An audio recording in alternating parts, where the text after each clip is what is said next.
Welcome, physics friends, to 15.3, which I've entitled Diffraction, Timbre, and Beat Frequency. Diffraction, timbre, and beat frequencies are all properties of waves. Diffraction can happen in any wave. A surface wave, a sound wave, light waves. Diffraction it goes across all the borders. Timbre and beat frequencies are a little bit different because they're specific to sound. Diffraction, what diffraction is a wave going around a corner. Timbre is the unique, we call it tone color that instruments or voices have. And beat frequency is a phenomenon that happens when you play two frequencies that are really, really close together. You get an interesting... There's an interesting phenomenon that happens when you play two things at the same time that are really close in frequency. So let's get started. Diffraction. I've got a couple pictures here of diffraction. Here's waves that go through a slit. And when they go through a slit, it says this has got wide gaps with a wide... there's very little diffraction effect. Here you've got a very small opening. You get a large diffraction effect. Big wavelengths with a big opening, you'll get another large diffraction effect. For instance... when Jill is talking to Jack, you don't have to have a line of sight. You can speak, and you can hear around corners. Like people around on the other side of my smartboard would be able to hear me talking right now because of the diffraction, the bending of waves around corners.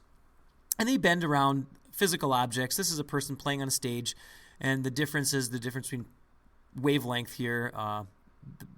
It bends around this post, and if there was a doorway, you would go around the doorway.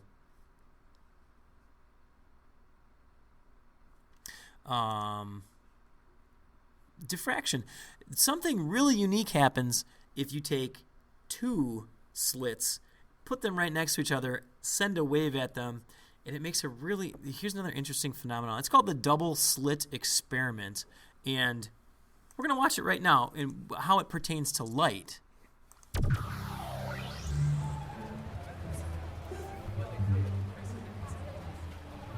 What is light? What is light? What is light? That's a good question, isn't it? What is light? Isn't it an element? Light is brightness, I guess. We have auras. We all have auras. Which are light? Yes, they are. It lights up the room. It makes it not dark. What's the difference between blue light and red light? The colour. It goes in your eyes and then you see stuff. They range from white to red to orange to green. It's like the chakras of your body. Can you see my aura? No, not particularly right now. Is it too bright out? It's very sunny out here today. Does that make it harder to see someone's aura? Not necessarily. If I was to explain it to a blind person, right, it would be the difference. You see nothing whatsoever as a blind person, whereas I see things in front of me. To be fair, the question of what light is not an easy one. For centuries, the greatest minds in science debated this issue. In the late 1600s, Newton proposed that light was a stream of particles, or corpuscles. He proposed this in his treatise Optics. But at the same time, a Dutch physicist named Huygens proposed that light was a wave. And this debate raged on until it was settled by the experiment I've recreated today, Thomas Young's double-slit experiment. To make sure I got the experiment right, I went to the original source. With the help of Brady Heron, I managed to get into the vault underneath the Royal Society in London. There I found Thomas Young's handwritten notes from 1803. I brought into the sunbeam a slip of a card, about 1/30th of an inch in breadth, and observed its shadow, either on the wall or on other cards held at different distances. Besides the fringes of colors on each side of the shadow itself was divided by similar parallel fringes of smaller dimensions. Wow. This is an experiment so simple that you could make it and yet so fiddly that I have never seen it before done with sunlight. I was thinking about doing it in a box, like a fridge box. And you can take it out on the street. Taking it out on the street. Could I possibly interview you guys for about a minute? We're doing a science experiment. What I have here is an empty box. And this is a little eyepiece where we can look in, and this is a hole. And I'm going to play slide above that hole. And if you look closely, you'll see that there's two openings. Very narrow openings side by side. It's a double slit. Now before we have a look, we need to tilt it towards the sun a little bit. So we want the sun to hit this double slit directly. What are we going to see on the bottom? Well, the obvious thing you think you're going to see is you're going to see two lines. 2 lines on the bottom of the box. 2 bright bands. 2 little lines. Yeah. I think it'll be one line instead of 2. I could expect to see the whole box lit up. It'll probably be a kaleidoscope of some sort. A bunch of colors. Probably, yeah. Rainbow, different colours. There, have a look. You expected to see kind of one line. Is that what you see? No. I see dots. How many? It's one circle. Well, there's one in the middle strongest, 2 either side. The 2 on the outside are multicolored, and the one in the middle is just white. It's kind of a rainbow. The rainbow of colour as well. Quite a few colours and lots of little dots. Like there are more dots appearing. I think I can even see more dots spreading along. I like this guy. Yeah, that's amazing. Yeah, I can see tons of dots now. Not tons, but I can see dots spreading across that way. Either side. Yeah, definitely. Isn't that amazing? Yeah, that's incredible. And that's just nothing else apart from 2 slits. 2 slits. You can't get enough. Incredible. But all we're doing is we're putting a light through 2 very narrow slits side by side. So how does this make any sense? There's some kind of principle involved there that the average person is not familiar with. That's the only explanation. No, I'm really confused by it, but I'd like to find out why. People were debating, is light a wave or is it made of particles? So what causes that? Well, if light were behaving as particles, you would expect them to go through each slit and just produce a bright spot underneath. So we would see 2 bright spots on the bottom of the box. But if light's behaving as waves, then the wave from one slit can interact with the waves from the other slit.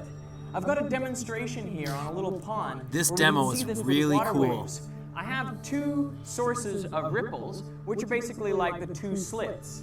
When I create ripples with Very a single simple. source, they travel out with circular wavefronts. Nothing particularly surprising there. But if I add a Look how second perfect that source is. of ripples, then we start getting an interesting pattern. Look at how perfect this This is. pattern is created by the ripples from the 2 sources interacting with each other. Where they meet up peaks with peaks and troughs with troughs, the amplitude of the wave is increased. That's what we call constructive interference. But if the peak from one wave meets up with the trough from the other, then we get destructive interference and there's basically no wave there. And this is exactly what was happening with the light. When the light from one slit met up peaks with peaks and troughs with troughs, they constructively interfered and produced a bright spot. But if the trough from the wave from one slit met up with the peak of the wave from the other slit, they would destructively interfere and you wouldn't see any light there. It's light canceling itself out. This is basically the same as like having 2 drops of water fall in a swimming pool. That's right. Get exactly the same And they go and pattern. overlap. As this ripple overlaps with those ripples, Yeah. down the bottom, you get a series of, you get like a bright spot, and then a dark spot, and then a bright spot, then a dark spot, then a bright spot. Now there's a slight complication, which is that sunlight is composed of many different colors, and they have different wavelengths. So obviously they're going to meet up at slightly different points. And that's what caused the rainbowing effects as we go further from the central maximum. You saw the ones to the right were slightly colored. Yeah, That's it's because working. the reds are going to meet up at different places than the blues. And that's all that makes the colour differences is different wavelengths. Exactly. That's amazing. So the difference So, between there's, red so and blue... that red bin over there, the green part, is just, I'm seeing It's a that, and it's different- just different different wavelengths. And that's how we bring in all these beautiful colours all around us. Exactly. That's amazing. I'm amazed. Oh, good on you, thanks, Ben. Hey, thank you. I have been enlightened.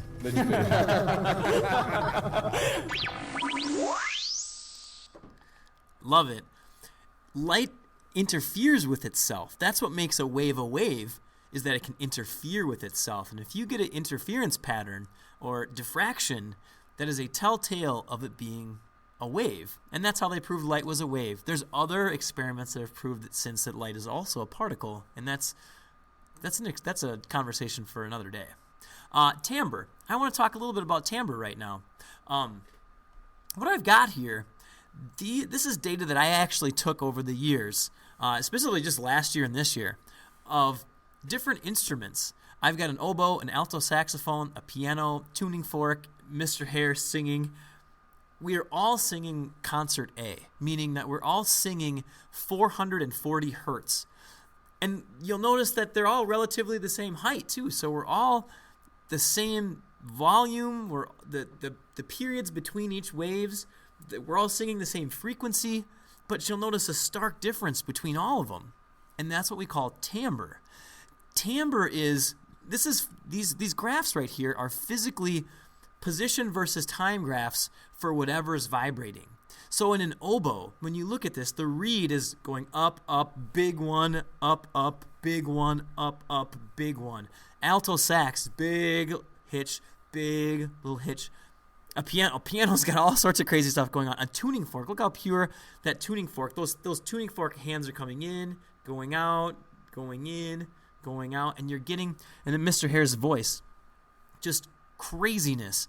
Now what's really neat is we have a program that we're going to be playing around with very soon. It's called Logger Pro. And what it does is, let's clear all this data. I have a microphone here, and it's programmed, this thing is programmed for 50 milliseconds, so 0.05 seconds, you'll look down here, it'll take data. And what's really neat, like here, I'll get my tuning fork that's 440 hertz here. Maybe you can hear it. La. So I'll sing this. La. And it takes data. And there's physically the wave. That's kind of like the oscilloscope you've been watching throughout the week and how I'm using that. But what's really neat is this graph down here. It's called a fast Fourier transform. What this is doing is it's deconstructing this wave on the top to tell me what waves are present in there. Just like that machine that you maybe saw Bill Hammack demonstrating, it takes a complex wave and breaks it into its constituents. And if you look here, here's the lowest frequency, and I just mouse over it, and you'll see on the bottom left it says 445 hertz. I was a little sharp, meaning I was a little above the 440. Like, this is music people speak for. If you're above it, we call that sharp. If you're below it, we call it flat. So I'm 445. And you'll notice that's one wave. The primary wave, the fundamental is what's called is 440 hertz. 445. If I double that, I bet that's 890. I bet this next one right here, if I go up to my mouse up here, 890. If you look down in the corner, you'll see 800, and it's written over here. 890 hertz. And I wonder if I do it again. 440 times 3, that's going to be 12. Let's see.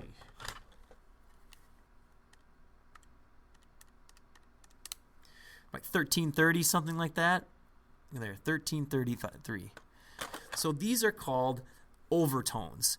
These overtones, these are the three different waves that are making up my voice when I sing that. I'm going to have you guys bring in a bunch of instruments. I've got a collection, so if you play any instrument, I want you to bring that in. Just play a note. We'll all play Concert A, and we'll see the differences inside there and what frequencies make up that unique voice. These overtones are what make your voice unique. You know, you could come in, you could sing that same note that I sang and get a completely different looking wave, but you'll notice that some of the frequencies are the same. Our fundamental 440 is going to be the same. I could do it for here's the tuning fork. Well, I don't know if it's going to work. Yeah, I'll just skip it for right now. Lastly, there's a couple other things I wanted to talk about along these lines of sound quality. Timbre, that's what we call the tone color. When things sound good together, you play a chord that sounds good, that's, has some sort of mathematic meaning. We call that consonance. A good sounding chord, consonance. Dissonance is when they don't sound so good. In jazz band, we call that playing a clam. You clam, it means that you played something that you're like, oh, that didn't sound right. And then lastly, octaves. An octave is when you play that 440. If you double that, 880, that's a one octave jump. La, la, going up, doubling the frequency. And the last thing is beats. A beat frequency happens when you play two notes that are really, really close together. You'll notice that I've got this bottom one here. I've got two waves. I've got a wave here, and I've got a wave here. And when I play them both at the same time, we get alternating constructive and destructive interference. So for instance, look right along this line, you'll see that this one's at a maximum while this one's at a minimum, so they cancel each other out and we get no movement. But then on the other hand, look right here. Here's where this wave's at a maximum, this wave's at a maximum, so we get a maximum. So what you're going to end up hearing is a wow, wow, wow. And just to kind of show you that, I keyed up my calculator. Turn her on, and I'll graph like a simple like sine of x. So I'll graph sine of x, graph it. So here comes my sine curve. Now what I'm going to do is I'm going to add two waves together. I'm going to add another one in here, sine, and I'm going to make it 80% of the frequency. So it's going to be almost the same frequency. It's all the same thing, but it's going to be just a little bit out of phase, 80%. So 0.8 x. And I'll graph that one. And watch what happens.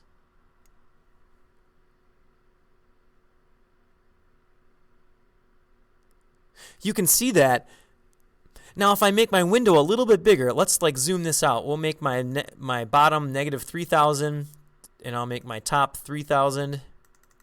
This is in degrees, mind you. And I graph this, watch what happens.